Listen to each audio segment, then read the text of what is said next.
November 1 ngayon. Nandito tayo sa service center. Dito sa Jinjin lang to. Malapit lang sa amin. Walking distance lang. So, service ni Abo today. It's a Friday. And November 1, first day of November. So, may schedule si Abo ng 9 o'clock. Pero ano pa lang, 8:41. Pero billing ko na doon kasi mainit na. Maglalakad tayo pa uwi. So, I'll see you later. Balitaan ko kayo anong mangyari. May problema ba tayo sa car o wala. See you guys! Dito tayo guys, mechanical repairs and service. Ito si Abo. Medyo yan. So service lang naman, sana wala maging problema. Dito lang to sa Jinjin. Pasok na ako sa loob. Napin ko yung appointment letter natin. So iwan na natin si Abo. Ayun na si Abo. Ayun. Sabi niya kung mag-aantay daw ako. So mukhang mabilis lang. Sana mabilis nga lang para ano. Para ay may jacaranda dun oh. Tara nga tayo dun sa jacaranda. Mukhang mabilis lang kasi pinag-aantay ako eh. Siguro wala mo siya nagpapagawa. Parang yung papers na hawak na ilang piraso lang yung magpapagawa ng papaservice ng car today. So ito yung BP, dalawang gasoline station dito. Isang BP at saka yung isa doon. Kalimutan ko yung name. Parang Puma ata. So diyan kami nagpapagasolina. Ang dumi ng paa ko. Tatawid tayo. Doon na tayo tatawid sa kabila.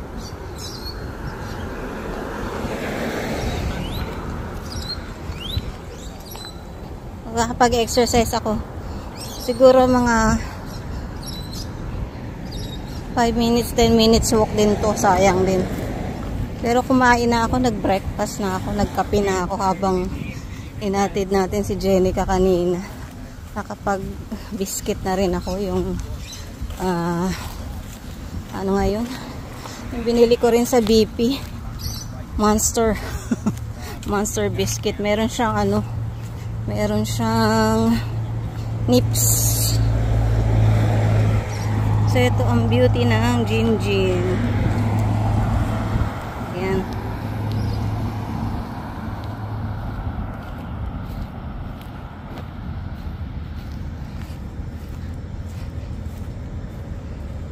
Ayan guys, hindi tayo masyadong nagpupunta dito sa lugar na to.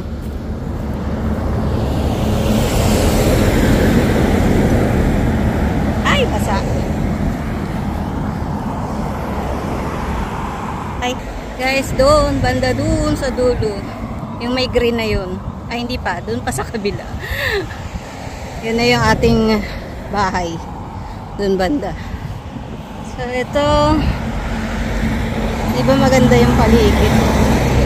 Kaya lang napakainit na. Pero hindi siya ganun kainit ah. Pero yung balat mo, umahapdi na sa init. Ganun yung effect. So, lakad much. Going home. Kita nyo ba yung nandun? Ayan. Childers, Vandenberg, Jinjin.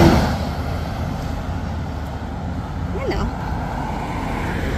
Nakapulot na ako ng 10 cents. 10 cents na. Malapit na tayo, konting tiis na lang. May nagmo-mow. Ayan o. Nagmo-mow siya ng grass. So, yung motor in dito sa Jinjin. So, hindi ko alam paano ako tatawid. Tetsempo tayo na walang kotse. So na guys, malapit na, tatawid na lang ako dyan. Yan yung police enforcement. Yan, yung street na yan. Saan na yung bahay natin? Kailangan lang natin makatsempo na magandang pagtawid kasi sa lubong yung mga kotse. Yung ganda ng place. So na guys, ito na yung kanto natin. Patawid ako dito sa kabila. Pagod ako. Ang iksi nga lang na nilakad ko. Ayan.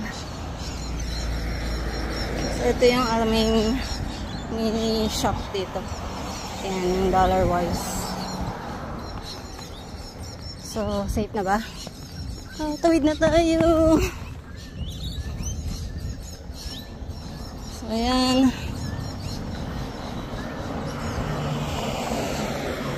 Ambulance hospital. Yan. Yan. Yan yung hospital.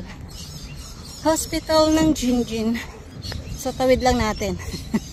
Tapos, pinakakatabi natin is yung ambulance. Tapos, ito, fire station. Diba? Longacious. Ito, ambulance yan. Yung doon sa kabilang dulo, fire station. So, isa lang yung nakuha nating bote. Wala tayong nakita. Ito, nakatago pa nga doon sa ilalim ng mga damo. So, let's go. Uwi na muna tayo. Pero for sure, maya-maya magme-message. Baka 1 hour lang yung gawa. Service. Tulog pa si Polar Bear. Wala pa pambayad. Hihingi tayo ng pambayad sa service. So, buksan ko na yung gate.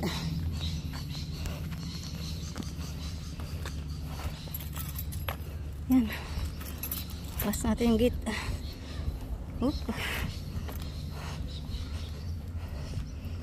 Pagod ako. Pero wala pa yatang 10 minutes yung nilakad ko.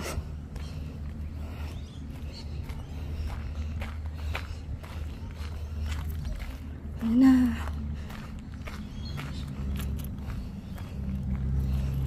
So, pakainin ko muna yung mga birds. Ayan, mawawalisan ko na yung ating garahe. Higasan ko lang ito. Ay, may lizard. May maliit na lizard din. Hello, baby. Oh.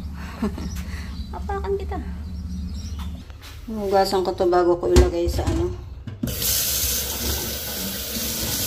yung sa lalagyan.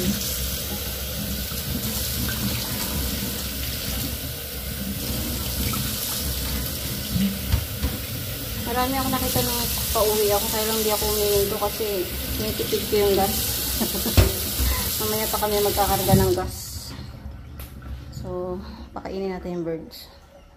Ito ko nilalagay. Bote.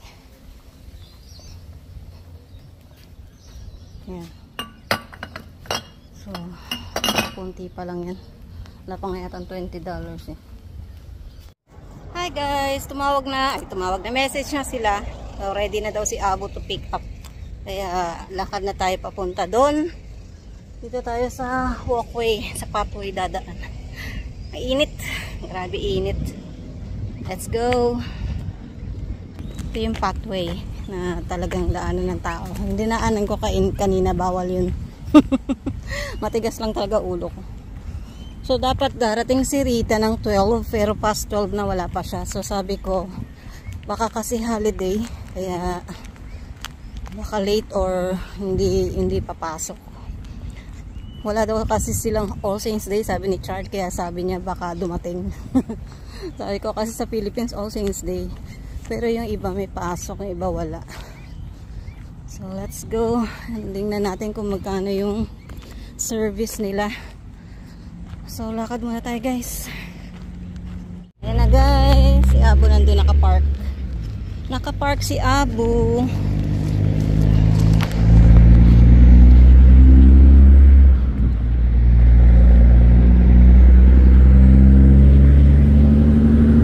Siya. Ayan. Ayun. Ayan. Ayun. Sana naman walang problema. So, pasok na tayo sa loob.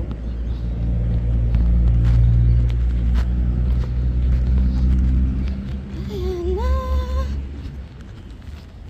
Ito na guys. Nakuha natin. Inabot tayo ng 239. Mas mura dito compare dun sa Bande.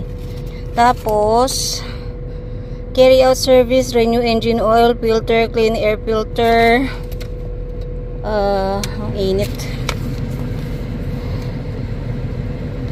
Brake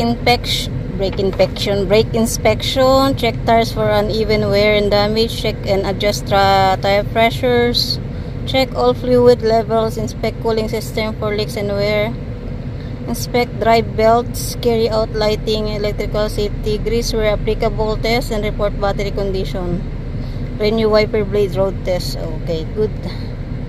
Next service at 228 kilometers or May 2025. Recommend drive belts.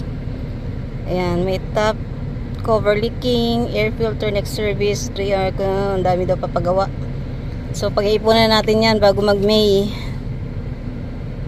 Ayan. Thank you so much, Jinjin. Ano ang pangalan nila? Ayan, nakalagay dito, Jinjin Mechanical. Yan, thank you so much sa inyo. Okay na kami ni Abu. So ito yung kanilang, so sa May na ulit. Thank you sa mga technician ng Jinjin. Okay, uwiin muna tayo, then susundo tayo kay Bunso mga 2:30. Let's go. Hi guys, nandito na ako sa work ni Bunso. Okay na si Abu, and as usual, mainit pa din. Napakainit dito. Si Abo okay na. Medyo nanibago ako sa kanya. Kasi pag-check kung anong sa langis niya, ano na siya, clear. Sabi ko sa kapatid ko, kailangan ko ba maglagay ng oil? Kasi clear na yung yung oil niya. Sabi nila hindi kasi na-change oil daw. Nililinis pala talaga yun. So, si Bunso, nag-message sa akin ngayon lang na meron pa daw silang isang batch na gagawin, so hindi ko alam kung anong oras sila matatapos, pero maaga ako dito kasi pinalis niya ako sa bahay ng 2:30 kaso walang traffic, walang masyadong sasakyan, kaya nandito na ako agad, mga 40 minutes nandito na ako. Yan, shoutout ko lang pala yung mga anakis ko na namimiss ko na, si Carlo Chu, si Kapwa Moto, yan, si Decoy, yan, si Ashley Solis, si Selena Park. Yan yung mga namimiss ko. Si Mangyan Pasaway, si The Coffee Marines, yan. So si Neng, nakalimutan ko yung channel ni Neng, basta si Neng, and si nakalimutan ko na yung iba, yan. Basta basta sila, alam niyo na kung sino kayo. Nakalimutan ko na yung iba, but mostly yan sila, nagsusupport once in a while, pero yung dalawa kong lalabs hindi na masyadong active. Hindi na masyadong active sa YT, so nakikita ko na lang sila sa FB, pero we keep in touch naman. So yun nga, sila Agnes, si Agnes Satiko something. Agnes, you know who you are. And then si Lemnes Noble Franca, si Pinay Momoland, and si Inday Praneng, si Erika TV Vlog, si Ma'am Brels. Tapos aba, nandito na si Bunso. So pala ko mamaya pa sila matatapos. Anong nangyari? Ay, mali. Balik mo na to. Kanya mentos. Kala ko, may pandan dyan. Kainin mo. Ayoko na ako kumakain nun. Wala. Yan, nagtumakbo lang kinuha na. Hindi niya kinain ng baon niya. Salbait ang batang to. Si Inday Praneng, ayan. Tsaka si Ate Neng nga. Si Ate Neng. Tapos sino pa ba? May mga nakalimutan pa ba ako? Si Pinay Momolan nandoon. Si Lemnes, si Agnes. Si Matt K. Yan, sa FB na rin kami nagkikita. Si sino pa ba? Hindi ko na maalala yung iba. Hindi ko na kasi kinakikita. Charot. Ayan, so yun, shoutout kay ano ang pangalan nito? Ano yung pangalan nun? Basta basta sa mga anak ko yan, alam na nila kung sino sila. Ayan, si TV Sweet 16 syempre. Ayan, si Carlo Chu, si sino pa ba? Mga hindi ko na nababanggit at hindi napapagkita. Ayan, sila wala, hindi ko na kayo maalala kasi hindi ko na masyado nakikita yung mga channel nyo. Hindi na kasi kayo active. Sinisi. Sinisi pa kayo, no? Pero si Alfred Banga, lagi ko rin nakikita sa YT at saka sa FT. Tapos siyempre yung cats ko, munti ko na makalimutan, si Pierre Moon, hello. Yan, so, yan, wala na kami masyadong kita-kits, pero we keep in touch naman kasi once in a while nagkakamustahan kami, hindi pwedeng hindi. Lalo pagdating sa mga, problemang masaya, at saka problema tapos saya, yan, lagi yan, we keep in touch. And yun, namimiss ko lang sila kasi noon, last few years, ang saya-saya kasi nga nagko-collect kami ng mga subscribers, tapos lagi kami nag-aakyatan sa kanya-kanyang mga, alam nyo no, live. Nagkakanta, nagkukwentuhan, pero lately wala na nga. Siguro nag-stop yun last year. So, ako na lang yata yung natitirang masigasig mag-upload. Si Carlo Chu nagla-live pa naman siya kasi nasa basketball na siya. Si Kapwa mo to once in a while nag-upload din siya ng kanyang mga biyahe kasi nagse-service. So, yun. Tapos mga nasa FB na rin ngayon si anong pangalan ng Pogi? Max Pogi. Nakalimutan ko yung pangalan mo. Basta siya yun. Alam mo yung kung sino ka, diba? Napaka-pogi mo. Ayan, si Payatot. Payatot.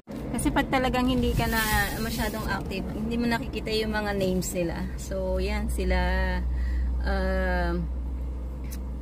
pangalan, si Bulalakaw, hindi ko na yan. Pero sa FB, alam ko nandun siya. Kasi may business na yata siya.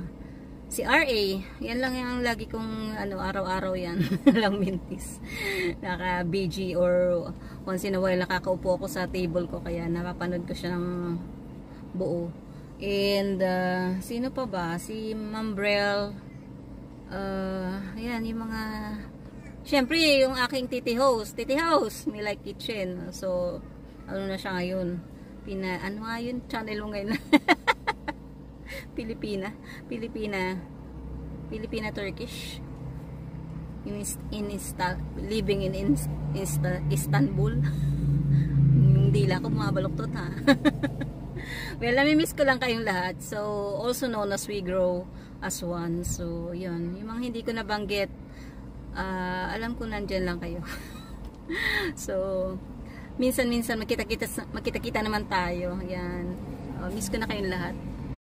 Yan. So, wala pa si Bunso, mukhang mag-OT sila. So, dito muna ako magpapahinga. Higa muna ako. So, until next time guys, and shoutout sa lahat-lahat. Thanks for watching all my videos and please comment below. And I'll see you again on my next one. Bye for now. Love you guys.